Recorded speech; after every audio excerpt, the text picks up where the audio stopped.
Assalamu alaikum wa rahmatullah. Dear students, how are you? Hope you all are okay. So today's discussion is about voice. So প্রিয় শিক্ষার্থীরা, আজকে হচ্ছে আমরা voice শিখব। তো ভয়েসের হচ্ছে আমরা প্রাথমিক যে নিয়মগুলো আছে সেই নিয়মগুলো আজকে শিখব। তো আমরা আসি ভয়েস। সো ভয়েস হচ্ছে কি? ভয়েস মানে বাচ্চা। সো ভয়েসের বিষয়টা এখানে হয় কি, আমাদের সাবজেক্টের সক্রিয়তা এবং নিষ্ক্রিয়তা। সাবজেক্ট কখনো আমাদের অ্যাক্টিভলি কাজ করে, কখনো করে না, কখনো ইনঅ্যাক্টিভলি অর্থাৎ কি নিষ্ক্রিয়ভাবে কাজ করে। সো ভয়েস হচ্ছে কয় প্রকার? দুই প্রকার। একটাকে বলা হচ্ছে অ্যাক্টিভ ভয়েস, একটাকে প্যাসিভ। তাহলে অ্যাক্টিভের মানেই হচ্ছে আমাদের কি সক্রিয়। তাহলে সাবজেক্ট, ভার্বের সাবজেক্ট যখন অ্যাক্টিভলি কাজ করতেছে তখন সেটাকে আমরা বলবো অ্যাক্টিভ ভয়েস। আর হচ্ছে যখন নিষ্ক্রিয়ভাবে কাজ করে তখন হচ্ছে প্যাসিভ ভয়েস। এই জিনিসগুলো তো আমাদের জানা আছে। তো ভয়েসের প্রাথমিক কিছু নিয়ম অবশ্যই জানতে হবে, যেমন আমাদের পার্সন থাকে, তো পার্সন গুলো তো আমরা চিনি। জি স্যার। সো পার্সন হচ্ছে কয় প্রকার? স্যার পার্সন হচ্ছে তিন প্রকার, ফার্স্ট, সেকেন্ড, থার্ড পার্সন। আচ্ছা, এখানে পার্সনের আলোচনা করার কারণ হচ্ছে এটা যে এখানে কিন্তু আমাদের কখনো হচ্ছে সাবজেক্টিভ ফর্ম প্রয়োজন হবে, আবার অবজেক্টিভ ফর্মও প্রয়োজন হবে। ঠিক আছে, তো আমরা আজকে এগুলো শিখব। প্যাসিভ, তো পসেসিভ। হ্যাঁ, পজিটিভ গুলোর অতটা প্রয়োজন হয় না, তবে ক্ষেত্রে বিশেষে যদি কখনো পজিটিভ থাকে তাহলে সেই ক্ষেত্রে ওইগুলো ওইভাবে থাকে।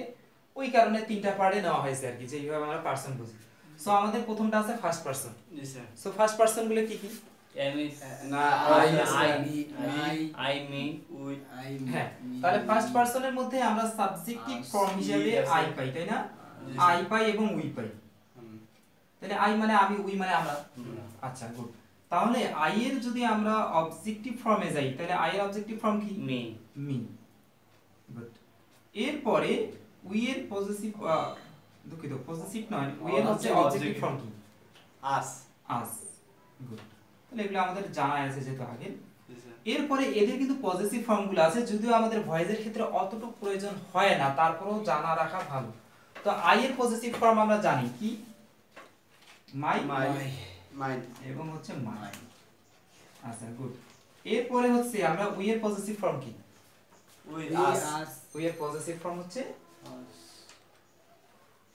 উই এর পজিটিভ ফর্ম আস কি? না, আওয়ার্স এবং আওয়ার্স। গুড। ওকে, আচ্ছা, ভুল হতেই পারে। তো নেক্সট মানে আমাদের কি আছে? Second person. কি আছে? সেকেন্ড পারসন গুলো কি কি অবশ্যই তোমাদের জানা আছে। You, second person, he, she. না, second person you sir. You. আচ্ছা, ইউ হচ্ছে সাবজেক্টিভ ফর্মও বসে, আবার অবজেক্টিভ ফর্মও বসে।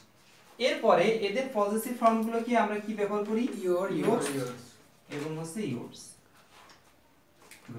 এরপরে আমাদের কি থাকলো? Third person. So third person গুলোই কিন্তু বিস্তারিত, মানে অনেকগুলো। ঠিক আছে, আর এই আমাদের সমস্যাগুলো কিন্তু মূলত থার্ড পারসনেই হয়। সো ওই পারসনগুলো কিন্তু তোমাদেরকে ভালোভাবে মনে রাখতে হবে। সো থার্ড পারসনের মধ্যে আমাদের প্রথম অপশনে যদি আমরা যাই, আমরা যদি হি সাবজেক্টিভ ফর্ম, তাই না? আচ্ছা, তারপরে হচ্ছে শি কি সাবজেক্টিভ ফর্ম? জি স্যার। আচ্ছা, এরপরে যদি আমরা লিখি দে। আচ্ছা, আমরা কিন্তু এখানে সবগুলোই পার্সনগুলোই লিখব না, জাস্ট আমাদের আপাতত যেগুলো প্রয়োজন হচ্ছে। ঠিক আছে, যেমন ইটটা আমাদের মাঝে মধ্যে প্রয়োজন হতে পারে ভয়েসে, প্রায় সময় ইট। আচ্ছা, যদি কোনো নাউন থাকে তাহলে নাউন সাবজেক্টিভ ফর্মে বসে। আচ্ছা, তাহলে হির যদি আমি অবজেক্টিভ ফর্মে যাই তাহলে কি হবে? হির অবজেক্টিভ ফর্ম হির। আচ্ছা, নেক্সট এ শি এর হচ্ছে হার। এরপরে ইট কিন্তু সাবজেক্টিভ ফর্ম এবং অবজেক্টিভ ফর্ম তার একই রকম। ওকে, আচ্ছা, নেক্সট ওয়ান নাউন। যদি নাউন থেকে থাকে তাহলে নাউন কিন্তু নাউনই হবে। ঠিক আছে, আচ্ছা, দে। আচ্ছা, তাহলে আমরা দের অবজেক্টিভ ফর্ম হচ্ছে দেম।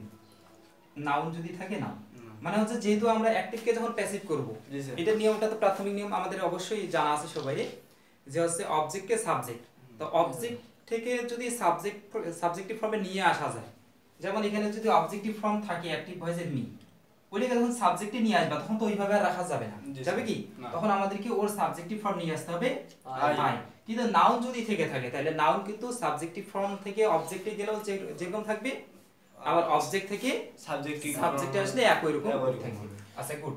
আচ্ছা নেক্সট ওয়ানে আমরা আসবো কি পজেসিভ ফর্ম গুলো। সো হির পজেসিভ ফর্ম কি হিজ হিম। আচ্ছা দুঃখিত একটু মিসিং হচ্ছে। আচ্ছা এরপরে হচ্ছে হিজ, তাই না? আচ্ছা শির হচ্ছে হার। হার এবং হারসও ব্যবহার করা হয়। যাই হোক আমরা যে ডাবল পজেসিভ এবং সিঙ্গেল পজেসিভ হয়তো তোমাদের সবারই জানা আছে। আচ্ছা নেক্সট ওয়ানে আমরা যাব কি দে। আচ্ছা দের হচ্ছে পজেসিভ ফর্ম কি দেয়ার এবং দেয়ারসও ব্যবহার করা হয়, তাই না? আচ্ছা গুড। নেক্সট ওয়ান হচ্ছে আমাদের ইট। ইটের পজেসিভ ফর্ম তোমাকে লিখতে হবে আইটি এস। আচ্ছা আমাদের কিন্তু আইটি অ্যাপোস্ট্রফি এস দেওয়া যাবে না, কারণ অ্যাপোস্ট্রফি এস দিলে কিন্তু এসটা একটা ভার্ব হয়ে যাবে, সেটা হয় ইজ ওয়াজ বা হ্যাজ হতে পারে। তাহলে অবশ্যই মনে রাখতে হবে যে পজেসিভের ক্ষেত্রে কি, পজেসিভের ক্ষেত্রে আইটি এবং একই সাথে এস যেটা আছে ওটা একই সাথে বসবে, ঠিক আছে? আর নাউনের ক্ষেত্রে নাউনের পরে অ্যাপোস্ট্রফি এস হয়। যেমন আমরা যদি এখানে লিখি শামিমস, তাহলে কি হবে অ্যাপোস্ট্রফি এস, ঠিক আছে? সো হচ্ছে এই বিষয়গুলো অবশ্যই মুখস্থ রাখতে হবে। তো হচ্ছে এই বিষয়গুলো অবশ্যই তোমরা সবাই নোট করে নিবে। তো ভালো থাকবে। আসসালামু আলাইকুম।